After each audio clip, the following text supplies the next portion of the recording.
Well, hello again. With all this quarantine stuff, hanging around the house so much, can't get out. And when you do, people seem to be a little bit grumpy. When you're home, you're so used to being around everybody all the time, things start to get under your skin. What you gonna do about it when it does? Well, stick around. I'm about to tell you.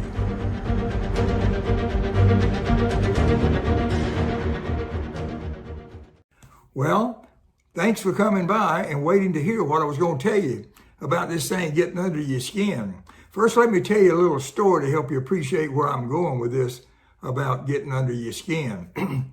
When I was a teenager growing up, my mother used to make oyster stew. Oh, how I loved the buttery and milky taste of that stew, but you couldn't have paid me $100 and got me to buy or eat one of those oysters. So as the years went by, I thought about that a lot. And every once in a while at a fish house, I'd have me a bowl of soup. I'd tell them to keep the oysters, and they never did understand that. But just because I don't like to eat them, don't mean I don't appreciate them. Matter of fact, have you ever thought about the fact that perhaps an oyster could teach you something? Mull that over in your mind for just a minute. An oyster can teach you something?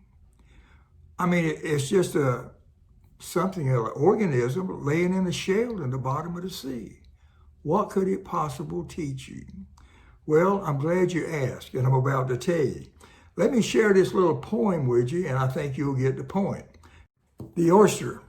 There once was an oyster whose story I tell, who found that some sand had got under its shell. Just one little grain, but it gave him a pain, for oysters have feelings for all sort of things.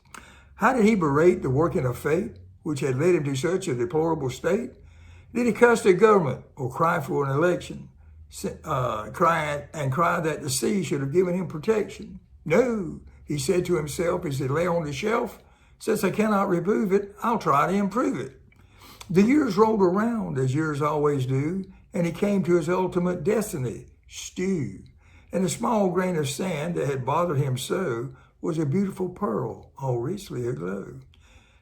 The tale has a moral, for isn't it grand what an oyster can do with a morsel of sand?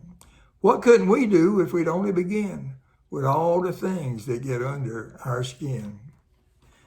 Don't you think that's an interesting little poem, especially that last four lines, when it asks us what can we do if we started to improve on the little things that irritate us? Perhaps somebody cuts in front of us at a grocery line. Is that any reason to be upset? Why not just say, hey, have a great day, neighbor? Put a smile on their face. Somebody's walking down the street and they seem to be a little bit grumpy. Give them a smile. They really could use one if they don't have one, and maybe they'll give you one back. So it's the simple little things like this that we may be able to polish up a real pearl, just like the oyster did in the bottom of the sea.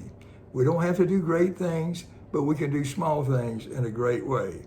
Always remember that. Thanks for dropping by again today. Hope to see you again real soon. And remember, you're always welcome in Doug's world.